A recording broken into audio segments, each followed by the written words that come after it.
Hey fam, it's Lex. So I got kind of a weird one that I've been thinking about. Maybe not weird, but just maybe a little more kind of heady, intellectually deep, complicated, whatever. I don't know what to call it, but it's gonna probably be a little bit different than usually. I try and be a little more accessible and kind of not watered down, but keep the concepts in the shallow end. So they're pretty easy to jump in and out of. But this one's like a kind of hard one that I've been thinking about, like really mulling around in my own mind. And in large part because of the life circumstance I find myself in right now, where my greatest opponent is also my greatest ally, which is my mind.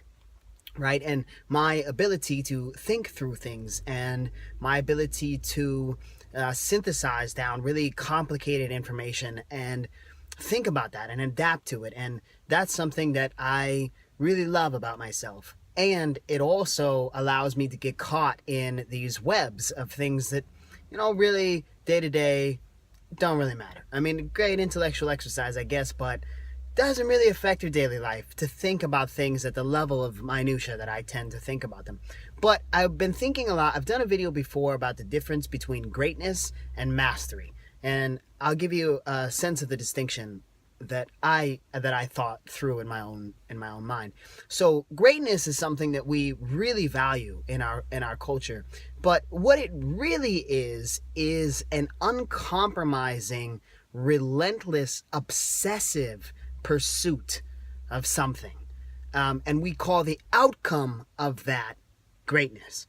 But really, it's not a recipe for a fulfilling and well-rounded life, because it's so obsessive within that thing. And when we think of the great ones, like we think of Michael Jordan, for example, who, by all accounts, not such a great dude, but absolute relentless pursuit of his craft.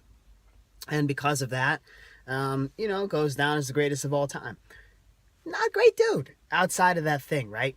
That's the way that we really value greatness, but greatness detracts also from a person's ability to develop a well-rounded life with fulfilling relationships and meaningful experiences and that kind of thing that are outside of that thing that they're relentlessly pursuing. Mastery is about a depth. It's about an unending love for that thing which you are pursuing. And in that comes a lot more fulfillment and a lot more joy. And there's a looseness to it, whereas greatness has a kind of constricted feeling, right? Like, and it's obsessive feeling. Mastery has this kind of looseness, like the farther down you go, the more you understand that you know less and less about this thing. That there's just kind of this unending ability to dive into this thing, to be deep into it, to be deep in love with it. And that to me feels more meaningful because mastery is available to all. Because all it requires is a love of something. And I've been thinking about this with our minds, right? That our mindset, we know in kind of a woo-woo sense, that our mindset determines our outcomes, determines the way that we perceive our lives, it determines possibly even the things that you manifest to bring about, that your mindset has so much to do with that. And yet we don't value our mindset. We don't value the way that we cultivate our mindset. We don't put that first. We think of kind of like, what are the accessories that we need? Do you have all of the pieces, the things, the whatever that you need to put these things together? And we don't value what it takes to really cultivate a mindset that allows you to drive through all of those circumstances, through all of those things that you're going to bump up against when you're in pursuit of whatever it is that you're doing. And the mindset of mastery versus the mindset of greatness. The mindset of greatness, which is about this conquering. It's about this enforcing your will upon that which you are doing that allows you to control the greatest outcome that you possibly can. Now, I'm just talking about what it feels like for me. So you might have a different sense of it. But whereas mastery is about a submission. It's about an understanding that there is no control. There is no conquering. The term mastery, maybe we associate with this kind of mastering ownership, probably some other really negative associations I'm not going to bring in. But really that mastery is about a relationship. It's about a deep sense of love that you develop with that thing that you are doing, and you come to partner with it in this way that allows it to be unending for you. And we see that in those minds, those beautiful minds that are allowed to continue to grow to dig deep into what they're thinking about or whatever. So anyway, so that mindset of mastery, when it is that you're approaching something, is a mindset of love. It's a mindset of discovery. It's a mindset of wondering what will be, of wonder, of, maybe some people would call it like magic, or not magic like magic trick, but magic like kind of an unspeakable sense of curiosity and joy. And that's that kind of mindset of mastery that I'm talking about. Being able to cultivate that is such a massive resource that we don't give a lot of credence to, but it's such a massive resource. And that's something that comes from within. That's something that you develop within yourself. There are tons of tools, books, whatever, podcasts, videos, whatever you want to do that can help you to develop the tools. But what it's going to take is some unconventional methods. What it's going to take is maybe looking a little weird. I used to look at people kind of odd who did like affirmations, let's see. But what affirmations are doing is they're building up that mindset. They're building up that mindset that life is working in your favor, that life is protecting you and providing for you.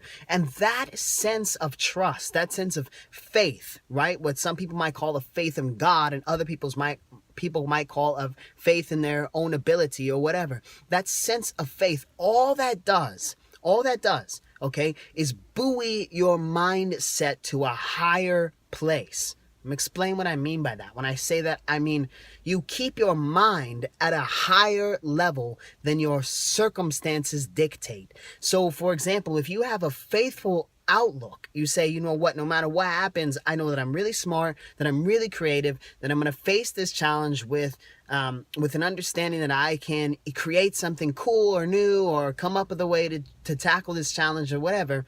Or when I'm in times where I'm really triumphing, I know that this is just a temporary place, and I'm not going to hang my hat on this thing, but I'm going to know that there are going to be new challenges and whatever. That buoys your faith at a particular level. So then when a circumstance comes along that looks troubling, that looks frustrating, your mindset is buoyed up here. You're able to rise above that sense of circumstance and just participate in that mindset. So what you need to do is cultivate or bring things into your environment that allow your mindset to rise.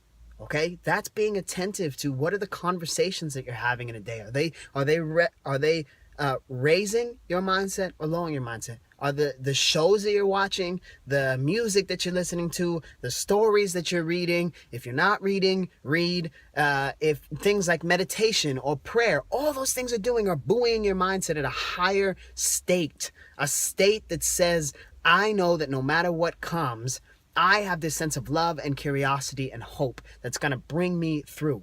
Okay, that's that mindset. And for me, that's the mindset of mastery versus the mindset of greatness that is an unrelenting pursuit of something with a sense of ownership and conquering. Now, you might think of it differently, but that's how I think of it. So, prayer, meditation, dance, all these mantras, yoga, whatever, things that we might not make time for because we think it's like kind of woo-woo, hippie, whatever, or we try and enforce it on ourselves, like, I have to pray today, I have to do this, whatever.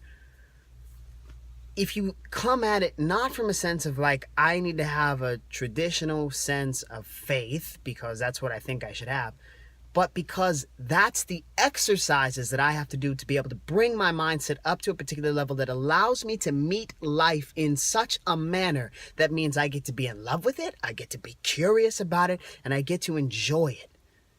That's what those things do.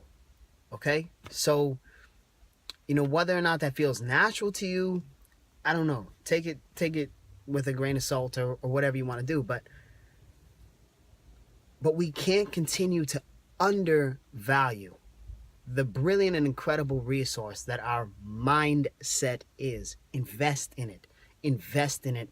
Invest in it. Because no matter what life brings you, having your mindset put up here, then when your circumstances bring you down here, you're able to bridge that gap with ease and with a lot of joy, with a lot of love, with a lot of curiosity, and with a fundamental trust that you can make it. So, there you go. Another odd one in the books. All right.